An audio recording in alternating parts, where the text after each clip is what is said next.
इस वीडियो में बताई गई सारी जानकारी पब्लिक प्लेटफॉर्म पर उपलब्ध है। इसमें ऐसी कोई जानकारी नहीं दी गई है जिससे हमारे सुरक्षा बलों की गोपनीयता भंग होती है। डिफेंस डिटेक्टिव सेना का सम्मान करता है और उन्हीं जानकारियों के आधार पर काम करता है जो सार्वजनिक रूप से मौजूद हैं। नमस्कार दोस्तों, डिफेंस डिटेक्टिव के एक और एपिसोड में आपका स्वागत है। इस समय सोशल मीडिया पर भारत और चीन के बीच हुई झड़प पर एक खबर बहुत तेजी से वायरल हो गई है कि 15 जून को गलवान घाटी में जहां भारत के 20 सैनिक शहीद हुए थे, उसी लड़ाई में चीन के 100 से भी ज्यादा सैनिक मारे गए। सबूत के तौर पर चीनी आर्मी के पूर्व अधिकारी जियनली यांग का नाम पेश किया जा रहा है। मैं आपको बता दूं कि जियनली यांग पूर्व आर्मी अधिकारी होने के साथ साथ चीन की कम्युनिस्ट पार्टी के एक पूर्व नेता के बेटे भी हैं।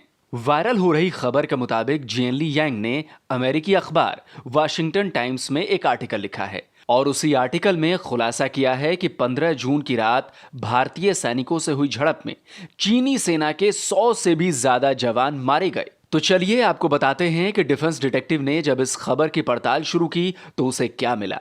क्या वाकई चीन के 100 सैनिक मारे गए हैं या फिर झूठी खबर फैलाई जा रही है? आगे बढ़ूं उससे पहले आप सभी को बहुत बहुत धन्यवाद, क्योंकि डिफेंस डिटेक्टिव ने आपके प्यार की वजह से एक और मुकाम हासिल कर लिया है।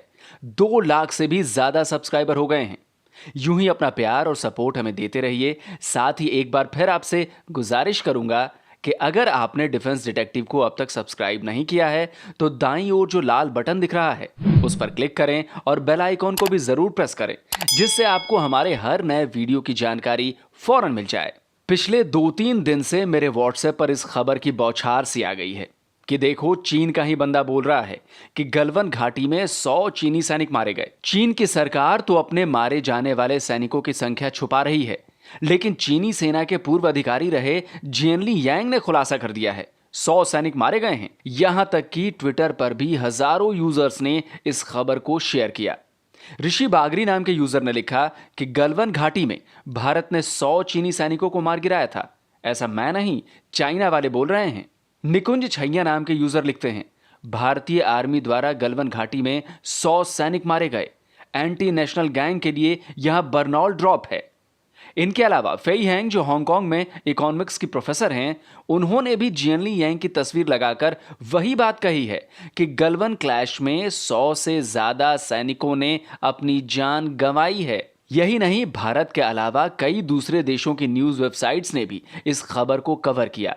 सारी खबरों में यही लिखा था कि चीनी आर्मी के पूर्व अधिकारी रहे जियनली यांग ने कहा है कि गलवान वैली में हुई झड़प में 100 से ज्यादा चीनी सैनिक मारे गए।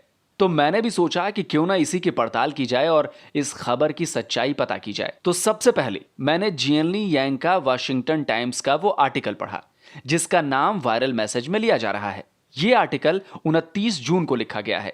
इसे लिखा जियनली यांग ने है, यानी ये बात सही है कि जियनली यांग ने एक आर्टिकल तो इस बारे में लिखा है। इसके पहले पैरा में वो लिखते हैं कि चीनी विदेश मंत्रालय के प्रवक्ता से 22 जून को हुई प्रेस कॉन्फ्रेंस में जब भारत के साथ हुई झड़प में मारे गए चीनी सैनिकों की संख्या पर सवाल पूछा गया तो उन्होंने कोई जवाब नहीं दिया।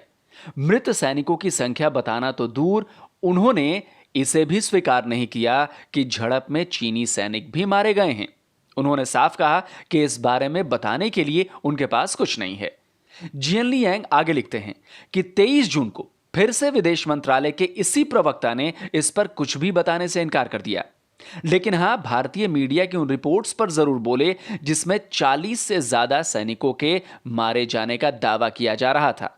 उन्होंने इसे झूठी जानकारी बताई। अब जियनली आगे लिखते हैं कि झड़प के 1 हफ्ते बीत जाने के बाद भी चीन ने सार्वजनिक रूप से नहीं बताया कि उसके सैनिक भी गलवान घाटी में मारे गए हैं, जबकि भारत ने अपने शहीदों को पूरे राजकीय और सैनिक सम्मान के साथ आखिरी विदाई दी।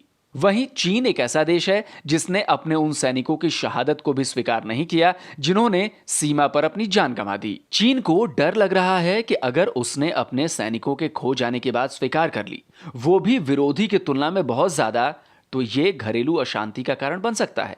और यह अशांति सीसीपी यानी चाइनीज कम्युनिस्ट पार्टी का अस्तित्व दांव पर लगा सकती है। पूर्व सैनिक पहले ही पेंशन और दूसरी सुविधाओं को लेकर गुस्से में हैं। अगर उनके साथ मौजूदा सैनिक भी आ गए तो शी जिनपिंग के लिए बड़ी मुश्किलें खड़ी हो सकती हैं। यानी कुल मिलाकर जियनली यांग ने चीनी सरकार पर अपने इस आर्टिकल में सवाल उठाया।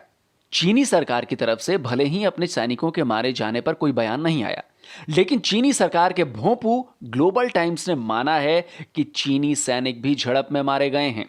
ग्लोबल टाइम्स के एडिटर हु जिन ने ट्वीट किया कि जितना मैं जानता हूं कि गलवान घाटी में हुई झड़प में चीनी पक्ष के भी सैनिक मारे गए हैं। मारे गए चीनी सैनिकों की संख्या नहीं बताने को लेकर जब चीनी सरकार की छीछा लेदर हुई तो हु जिन ने एक और ट्वीट किया 16 जून को। इसमें उन्होंने लिखा कि चीनी पक्ष ने अपने मारे गए सैनिकों की संख्या इसलिए जारी नहीं की क्योंकि इससे दोनों देशों के बीच संख्या को लेकर तुलना शुरू हो जाएगी और इससे पब्लिक मूड खराब हो सकता है। मैंने तहकीकात थोड़ी और आगे बढ़ाई तो कुछ ऐसी तस्वीरें भी वायरल हो रही थीं जिसके बारे में दावा किया जा रहा था कि ये गलवान घाटी में मारे गए चीनी सैनिकों के ताबूत हैं। लेकिन इनके बारे में जब मैंने तफ्तीश की तो ये तस्वीरें पिछले साल अप्रैल की निकली। 1950 से 1953 के बीच जो कोरियन वॉर हुई थी उसमें करीब 1,90,000 चीनी सैनिक मारे गए थे। करीब 6 दशकों के बाद उन सैनिकों में से कईयों के अवशेष चीन वापस लाए गए थे। ये तस्वीरें उसी की हैं, यानी ये फेक मैसेज था। वापस लौटते हैं जियनली यांग के 100 सैनिकों के मारे जाने की खबर पर। वाशिंगटन टाइम्स के पूरे आर्टिकल में ये कहीं उन्होंने नहीं लिखा कि गलवान घाटी में झड़प के दौरान चीन के 100 से ज्यादा सैनिक मारे गए, लेकिन ये बात जरूर लिखी है कि भारत से ज्यादा सैनिक मारे गए। यानी यह दावा झूठा है कि 100 सैनिक मारे गए, लेकिन चीनी सैनिक मारे गए हैं यह दावा सच्चा है, क्योंकि चीन के सरकारी अखबार ने भी माना कि गलवान घाटी संघर्ष में चीनी सैनिक मारे गए हैं, लेकिन नंबर्स कितने हैं ये अभी तक इसकी कोई पुष्टि नहीं हो पाई है। तो दोस्तों, उम्मीद है आपको डिफेंस डिटेक्टिव का ये एपिसोड पसंद आया होगा। ऐसे ही दूसरे वीडियोस के लिए डिफेंस डिटेक्टिव को सब्सक्राइब करना ना भूलें। साथ ही बेल आइकन को भी जरूर प्रेस करें जिससे हर नए वीडियो की जानकारी आप तक पहुंच सके। जल्दी ही हाजिर होता हूं एक और नए वीडियो के साथ। नमस्कार, जय हिंद।